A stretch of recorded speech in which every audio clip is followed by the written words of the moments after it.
everyone, welcome back. I'm so excited to see you. Hey, I'm Nancy Wallace-Loves, former property manager, and I am so excited today to share with you what should be in your lease agreement. You know, in my first video, I went through the step-by-step way that you can screen your tenants. Remember, because you can buy a property right. I think that's the easy part when you can find them. But getting that right tenant in the first time is golden, right? Because if you don't have the right tenant that doesn't pay your rent, that tears up your property, well, you're not going to be a profitable landlord too much longer. So we talked about some easy ways that you can streamline that process. If you need to go back for a refresher, check that video out. But today we're going to talk about you've done your background screening, you've turned that applicant into a tenant, and so now you need to prepare your lease agreement. And so we're going to talk about some of the highlights that I have found as a former property manager. I've screened hundreds and hundreds of tenants. I've managed over 1,000 properties. These are the best practices that we used in our company and the things that people ask the questions about the most. Now, this is not all encompassing because there's a whole bunch of legal jargon in a Texas real estate lease agreement. It's about 14 to 15 pages long. And then if you have other addendums, you know, so it could be like 20 some pages long. So we won't cover everything. So we're going to cover the highlights today of what, if you're creating your first, second, third, or 100th lease agreement, here's what you need to make sure you always have in your lease agreement. So first of all, you got to have the basics, right? Like who's residing in the property and financially responsible, the date, the place, and how rent will be received, the rental rate, like what are you going to charge, right? The lease term, when's it start, when's it stop, and how to terminate the lease, whether it's by the landlord or by the tenant, you know, giving notice and that kind of thing. The security and pet deposits amount, what's refundable, what's not. Who's responsible for yard care, utilities, appliances, and then the landlord's responsibilities are also filled out here. For example, is a good one is HOA dues. If a house is in an HOA, the landlord 99% of the time is paying for those.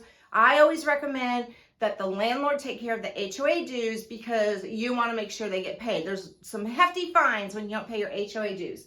The repairs and time frame and access to the property, and then of course repair requests. Those are just some of the basics that always need to be spelled out in your lease agreement. Now, some addendums that you may need in your lease agreement is a pet addendum. I talked about this before, like if people, so 99% of the people out there have pets, and if you're a landlord that accepts pets, you'll want to have a pet addendum. So this is actually goes hand in hand with the lease agreement. So first there's a lease agreement and then you have your addendums. So the pet addendum kind of spells out, you know, what type of dog is on the property, the weight, the age, if it's been vaccinated, if it's bitty-betty. And then you could also put in special provisions, what the dog, you know, if the tenant is responsible, if the dog destroys the yard. And then we always put in there about picking up waste, that the tenant's responsible for that. Key box permission. So I use this when I'm doing my tenant orientations and first moving someone in. So what this has to do with is at the time of renewal, let's say the tenant is not going to renew the lease or you're not going to renew the lease. It's really hard to get permission to put a lockbox or a combo box on the door, and in Texas, you need permission. So I actually have this signed at the very beginning, and I just explained to them, hey, if you decide not to renew, I decide not to renew, it gives me permission to put a lockbox on the door about 45 to 60 days beforehand, because I'm getting ready to show the property even when they're in there. So even though it's at the end of the lease, it's something I take care of when they're first moving in, because trying to get it at the end is really tough. I have my own, I call it the Addendum A. I had to create Addendum A, and I'm going to give you all a copy of Addendum A. Addendum A has to do with all the legalese of the lease and breaks it down into very simple terms. You're responsible for this, landlord's responsible for that. I found it was necessary because a lot of times the tenant doesn't read that 16-page lease. So I needed a document that through the tenant orientation, I could go step by step, and it lays out basically all the terms of the lease. It's just in a much simpler format, and it literally goes over some of these highlights that we're talking about. Pool addendum. So if your property has a pool on the property, you need a pool addendum for your tenant. So the pool addendum can address who's going to be responsible for maintenance of the pool, damage, that kind of thing. So liability, that the tenant has to have a certain waiver, insurance, that kind of thing.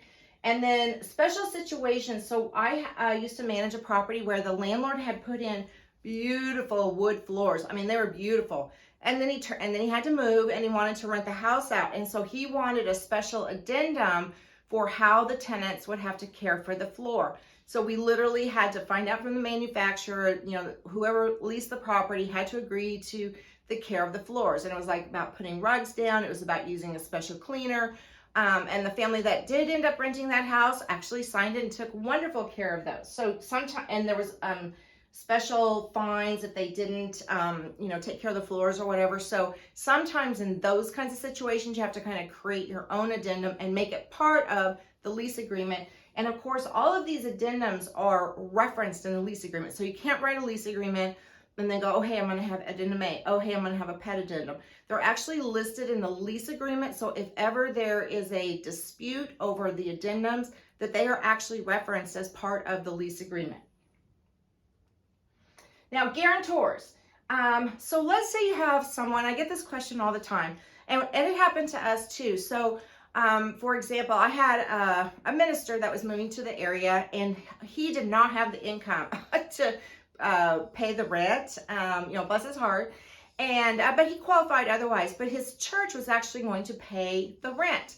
So number one, you never put the business or the church or organization as the financial responsible person on the lease agreement. So the first line, like it says, this lease is between, ABC Corporation and, Nancy Lobbs as the landlord. No, that is not correct. You have to put the people's names on there who, so it would be Joe and Sally Smith. I love Joe and Sally Smith, and Nancy as the landlord. The church business can be a guarantor on the lease. So there's actually a separate process for that if you're going to have a guarantor. So you can have it read Joe and Sally Smith, guarantor as, ABC Church in this case. So they did pay the rent for the people, because if something happens and Joe and Sally are no longer with the church and they're not paying the rent, you can't evict the church because they don't live there. You are going to evict the occupant. So that's why it's important. Don't have a lease agreement that just has the company name at the top. So it has to be the people who are actually there in the property. You'll see a lot of this if you do any student housing. The students need the parents, because the students don't have the money, they don't have the credit. So the parent will be the guarantor. Again, the student's name goes on the first line as to who's renting the property, and then you add the parent's name as guarantor of the lease. And so sometimes we have applicants that just don't qualify. I've worked with many starting young family that didn't have the money, didn't have all the money. They were starting out, maybe they just had a child, whatever it is. And the parents or someone that wanted to basically co-sign for them is what it boiled down to. So the co-signer / guarantor wasn't living in the property. They were just guaranteeing that, hey, if they don't pay the rent, I'll pay it for them. So how do you make sure you get your money? So when you have a guarantor person on the lease, you still do a background check on that person or that organization or whatever. You have to kind of vet how are they going to pay rent. Now, if it's a company, big company, they can sign as well. They can sign on the lease, but they're not really an occupant of the lease. This has to do more with you have other individuals that are co-signing for other people. So you want to run a background check because, number one, you want to make sure that they can pay the rent, right? That they meet all the qualifications that we've talked about. You do charge an application fee, not only on the people that are applying for the property, but now you're also going to charge it on a guarantor because you still have to run the background check, right? They're the co-signer. And then there's actually a guarantor lease form, right? So it goes along with the lease agreement.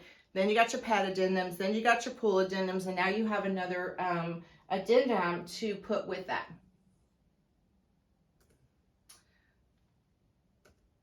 Okay, so method of payment for rent. So one of the big things that I learned pretty early on, of course, this has been a while ago. I don't even know if people write personal checks anymore, but we do not and continue not to take any personal checks. Too much of a hassle, too much of a liability. We only go electronic. That's the only way people, if they want to live in our properties, they have to agree to pay the rent electronically. The only exception I've made to that is where I've literally given somebody the bank account where the deposits go, and then they can go and put in a certified, cashier's check, a money order. But we have done that for direct deposit. Years ago, a couple of the banks used to have deposit cards that you could actually issue to each tenant, and then they could use those, and they did away with that. We only do certified funds, and we don't ever receive cash. I think in my career, I've accepted cash a handful of times, and here's what I did. Number one, I wrote a detailed receipt of the person giving me cash. I made sure there was a witness that could say, yes, I took the cash. That's just leaving yourself open, if you will, if you take cash, and then they come back and say, well, I gave you the money, but you're evicting me anyway. So just make sure if you do take cash, give that tenant a receipt, right? And protect yourself with a witness. That's the best practice. Now, appliances. So this is a good question, right? So I'm not talking about the built-in appliances like the stove. If you have a dishwasher, and you don't have to provide a dishwasher, but if one's already there and the owner owns it, then the owner's going to be responsible for repairing it. But this has to do with more standalone. Like I'll see, well, should I provide a refrigerator or a washer or dryer? You do not have to provide those appliances. If there's not a built-in microwave, you don't have to provide one. Does it get you better applicants? You bet. But for the microwave, the refrigerator, washer, and dryer, here's my stance. Best practice for me, take it for what it is. So if there's a refrigerator in the property, and let's say I purchased a property, it came with a refrigerator, because I don't typically provide refrigerators for the tenants or washer and dryers. But if it's already in the property, here's what I do. I let the tenant know, hey, there's already a refrigerator in the property, a washer, dryer, but if it breaks, I'm not going to replace it. And this is actually written in the lease, okay? Now, most of the time, what I have found is that people don't want other people's washer dryers. They want their own washer dryers. So I have had owners that, provide a washer and dryer. The tenant didn't want to use it. So the tenant had to move it out to the garage for the duration of the lease and then put it back. But because we knew they were going to do that, we wrote it in the lease, and hey, if you damage it, you have to pay for it. So, these top two, you do not have to provide to tenants. It's a nice amenity. But if the ice maker breaks, it could be like $300. I've had tenants pull doors off of refrigerators. So we just don't provide those on a regular basis. So detail who's providing on the front of the lease. You can detail who's providing, the appliances. And then write into the lease agreement, and this is what I write. If appliance fails, landlord will not replace or repair, and tenant will be responsible for removing. So again, as a landlord, I am making this available to them. If they don't want it, now, if they tell me at the beginning of the lease they don't want it, not the refrigerator, but the washer and dryer, we will move out. But the refrigerator, we won't. Now, occupancy, this is something that you also need to have in your lease agreement. So you need to have, on the lease, at the front page of the lease, it's going to have Joe and Sally Smith, right? They're the people who are financially responsible, and they entered into the lease agreement with the landlord. But they might have 2 or 3 children. They might have Aunt Susie living with them. We need to know all the occupants, which again came off of the application. And so there is a section in the lease that just lists all of the occupants that are going to be living there. Now, when we talk about breach of leases, one of my topics is about, unauthorized people living in the property. So you need to have contact info for all the adults 18 and over. I like to get emails and phone numbers. And if you ever have to evict when there's multiple people in the house, and, maybe you want to make sure Aunt Sally's there. If you ever have to evict, use the phrase "and all occupants," okay? Because that captures anybody and anybody that might be living in the property. So make sure you use that phrase. Emergency contacts. So this is someone who does not live in the property. on the application, we said, okay, there'll be the people that are applying, and a lot of times people will just fill in their partner or something like that as far as who should call if something happens to me. No, no, no. We're looking for the person that does not live with y'all that we can call and, something happens, we haven't heard from you. It's a person who does not live in the property, and you want to make sure that at every renewal, if they're staying in the property, you update that information because it can change. So make sure you have all of that. Keep updated phone, email, and address current of that emergency contact, because you never know, and you'll see why here in a bit. I have a case study about why you may want to have that information. Now, late charges. So this is something that's pretty much, I think it's on the first or second page. I think the second page for Texas. So if the person does not pay rent, there's a penalty. So we charge $50, the first time they're late. The initial late fee is $50, and it's $10 a day. Now, I have seen people charge $100, $500. You have to think about this. If they're already struggling with the rent, if you make the late payments even more, chances are you're not going to get any money, right? So the way that works is that the first day after rent is due, so if the rent is due on the 1st, it's not considered late till the 2nd, right? It's the initial amount, we charge $50, and if they still haven't paid it, it's $25 after that. So I believe, I could have my days wrong, but it's the 1st, the rent is due, and then on the 3rd, because that would be the day after, that is when the initial late fee would kick in, the $50, and then for us, it's $10 every day after that they don't pay the rent. Now, pet charges. So now, if somebody applies to your property and they say they don't have any pets, great, there's no pets, they're not bringing any pets.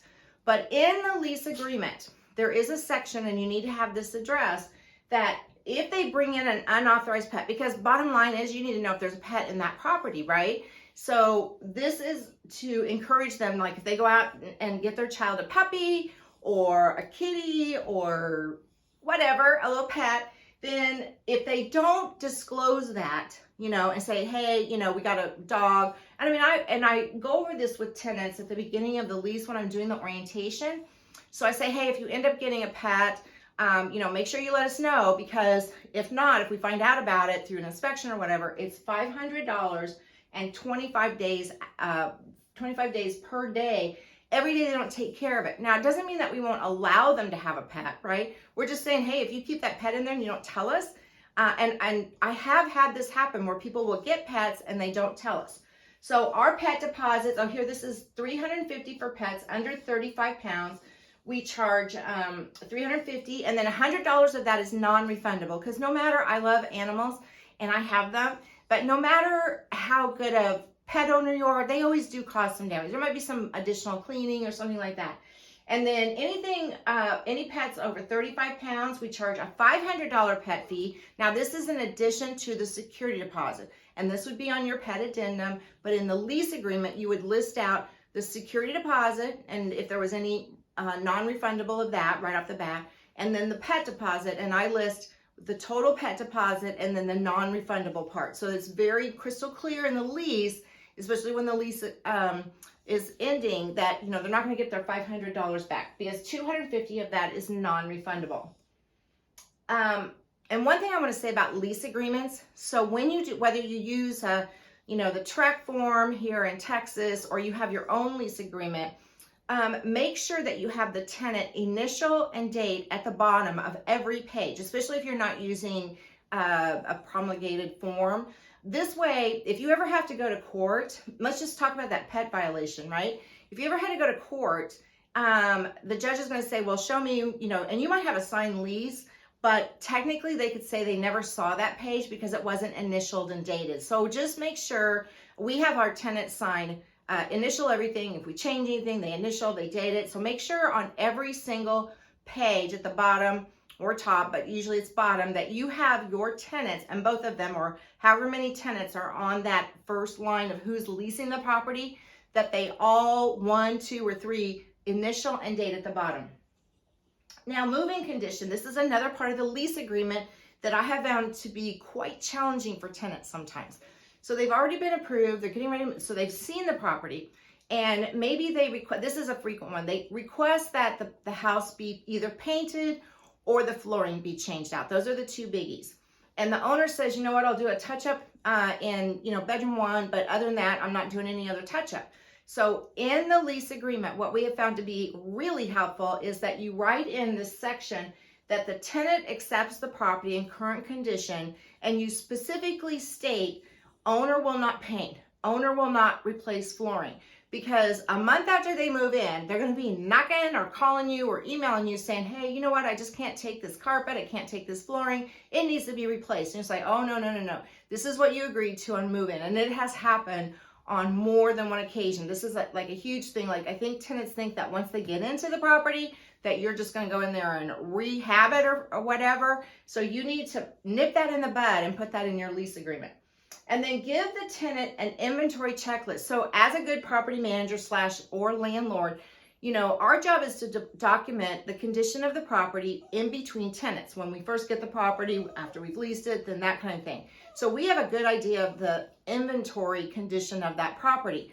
So in your lease agreement, you are going to write that you're giving the tenant, basically call it a move-in inventory sheet, and they have 5 days from the lease start date. So if they don't plan on moving in for 2 weeks, no, they need to get that back into you in 5 days.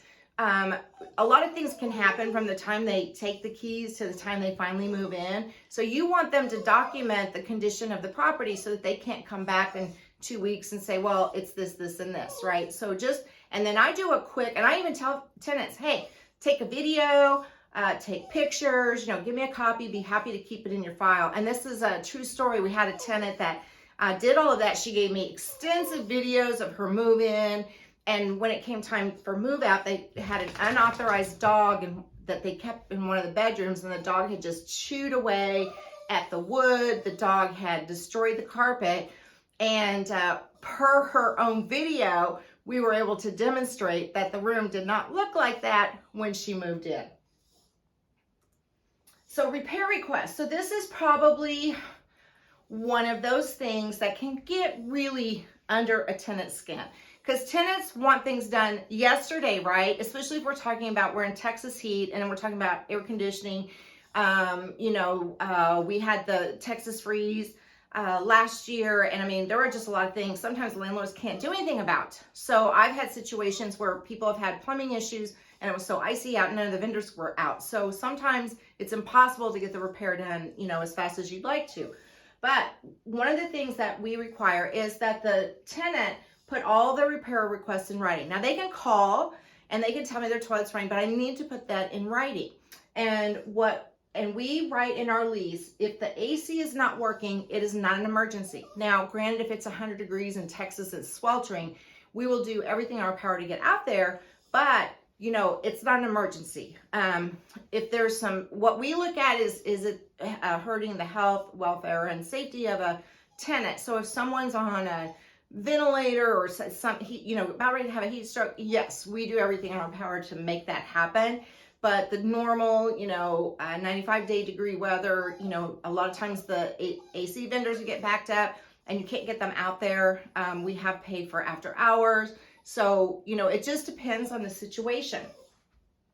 But one of the things, landlords are not required to make repairs if the rent is not paid.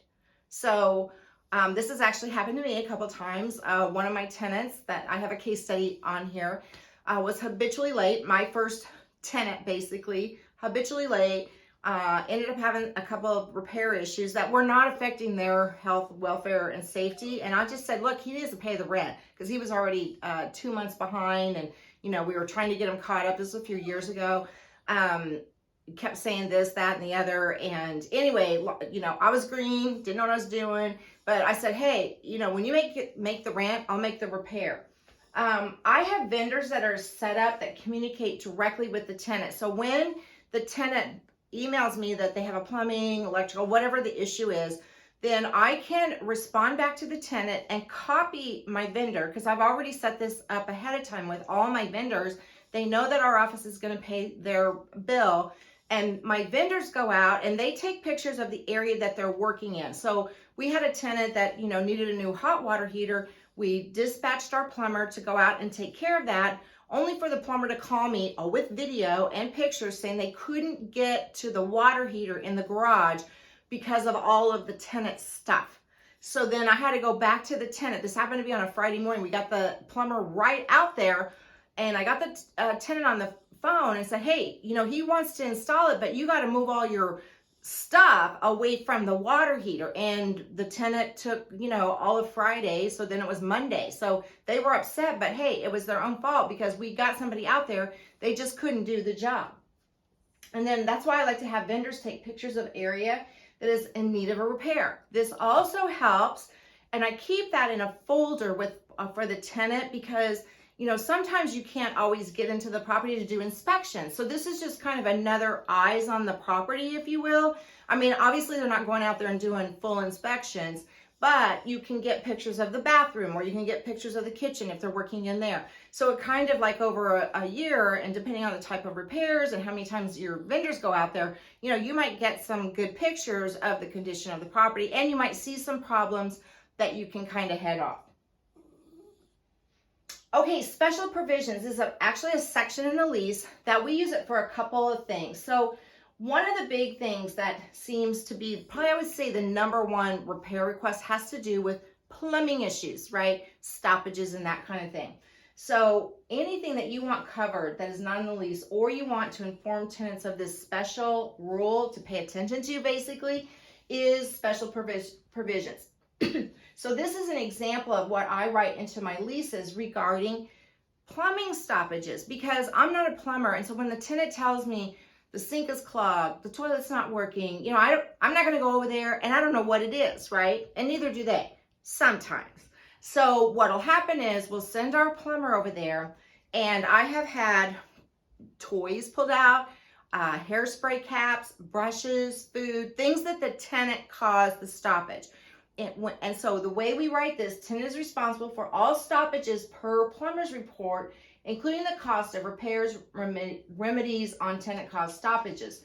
Tenant is responsible for watering. And then in Texas, we have a foundation, so we put that in there about watering. So another story about the plumber. So we had a tenant that was had a leaky toilet. You know, the coil that attaches to the wall to the toilet was leaking. So he decided he wanted to repair it. And so guess what? He broke it, and it flooded. It was in a downstairs bathroom, and it flooded the entire downstairs. So when he called me about it, he said, oh, this is what happened, Nancy. And I was like, really? Well, what happened to the toilet? How'd that break? Because those things don't just usually pop out of the wall. And then he admitted that he was, you know, trying to fix the toilet. So when that happened, you know, we got it fixed. The tenant, unfortunately, didn't have the $600, so he had to go on a payment plan to pay that back. But he did agree, and he finally did pay it all back. We do put on here no subleasing of the property, and then also see addendum A, which is that addendum that I talk about that becomes part of the lease agreement. Okay, we're going to talk about some case studies, like why you should have this stuff in your lease agreement. So this pet violation. So in this house, it was a high-end property, and so the owners do allow pets. The tenant moved in with no pets. No pets were listed on their application, and we discovered that they had a pet when they had a repair issue, and we found out that they had a little dog, not even a big dog. They had a little tiny dog. So we said, hey, you know what? We know you have a pet. I emailed them the pet addendum, say you need to pay the $350, and that's all, and he would have been done. So the tenant failed to pay the deposit. I mean, I must have emailed him and said, hey, you're, you know, incurring this $500 fine. It's $25 a day. Yeah. And he just said he was busy. He just never got around to it. So they moved out after several months and had incurred a $4,000 pet fine when all he had to do was sign the pet addendum. We weren't telling him to get rid of the dog or anything. So this was just on this tenant, and all he had to do was pay the $350. So the tenant's security deposit was $6,000, of which the owner received the entire thing just because of the $4,000 pet fine. And the tenant did try to fight that, but what happened was I had all of their emails, and I had documented when we, you know, found out about it, when we notified him, the number of times we attempted for him to pay the pet addendum or sign the pet addendum and pay the pet deposit. He just failed to do so. And the owner kept the $4,000. Now, I will say that little dog, caused quite a bit of damage to the wainscoting. So, but yeah, so finally the tenant said, okay. And literally, he just lost $4,000 when he could have just paid a $350 payment there. Okay, case study 2 on emergency contacts. So be very diligent about this. It's easy to not keep it updated or not get the right person or right phone number. So our tenant had been in our property for 2.5 years. He always paid on time. He was just a lovely individual. Communicated, had great follow-up with emails and phone calls. And one month he just stopped paying rent. And I had reached out to him because he would normally come into the office to pay his rent. So we followed our normal procedures for contacting the tenant and still no response. So I ended up doing a follow-up drive-by inspection. And while I was out there, because I was just trying to see what was going on with this tenant, because this was just so unlike him, right? So one of the neighbors came out and informed us of a police incident a few days prior, and it turns out this tenant had committed suicide. Very sad, very sad. So before I could get into the property, now there wasn't anything gory or anything like that. It was a very clean, I guess, if you'd say that. But the point being is that I had to get access into the property, and that's when I found out that the tenant had committed suicide. He was not there, so I want to clear that up. The coroners already came. But I immediately had to go back to the office and look in the file for that emergency contact and had to call his mother. So 2 lessons here. 1, very sad story, but the thing is, as hard as that phone call was, we needed to get the property, what to do with his things, right? Because it still had all the furniture in it, it still had all his dishes, it still had all his clothes, and you can't just move that out. Even though I had knowledge of what happened, and since the police were involved, I had to, contact the police. So it all turned out that the mother ended up giving us, she was over his estate, and so she was able to give us permission to move everything out. But had I not had that contact info, it could have been a really long time before we got possession back of that property. So that's why you want to make sure that you keep that information always up to date. And then case number 3, special provisions. Remember I talked about the special provisions of the plumbing stoppage. So we had a tenant that had been in property for a couple of months, and he reported that the garbage disposal had been clogged. Okay, we dispatched a plumber. The plumber took pictures of what was ramen noodles down in the the garbage part, and the repair cost to get them out, get the garbage, and really reset the garbage disposal was $125. So the tenant, when I told the tenant, so we got the plumber's report back, we had the pictures of the ramen noodles, per the lease agreement, the tenant's responsible for this stoppage. And the tenant refused. He just kept saying, well, no, it just broke, blah, blah, blah. And it was clearly like, it wasn't even just like one, it looked like they had, I think what ended up happening was his son had just crammed full as many ramen noodles in that garbage disposal as he could. And once the ramen noodles were out, the garbage disposal worked fine. So the tenant failed to pay. So with the next month, he kept, saying, I'm not going to pay it, I'm not going to pay it. And so what I told him, and again, this is all in writing, if, failure to pay this $125 will result in any monies we receive will first go to the outstanding repair bill, which is also what you can write into your lease agreement. So, so that's what happened. We applied the rent payment to his outstanding $125. So guess what? That caused his rent to be partially late because he hadn't paid the whole thing. He was getting a $50 late fee. So he finally paid the cost, right? He finally got it that he wasn't going to get out of this, but that was because the lease agreement and the special provisions were so well written, and we had I was not saying the garbage disposal was not working because they put ramen noodles down there. The plumber was saying it. So go back to third party to support your position. So I just want to say thank you so much for watching this video. If you like this info, please share it with your friends. Leave me a comment below. And what are your thoughts about what should be in the lease agreement? What kinds of things have you run across that you wish you would have put in your lease agreement? And then take this challenge. What is the one thing you can do to improve your communication with your tenants? What struggles do you have? And let me know and post and get back and share with us. So I'm really excited that you're here. You're going to be getting another video from me in a couple days, and we are going to talk about how to handle your tenant's lease violations. Thanks so much for joining me. I'll see you soon.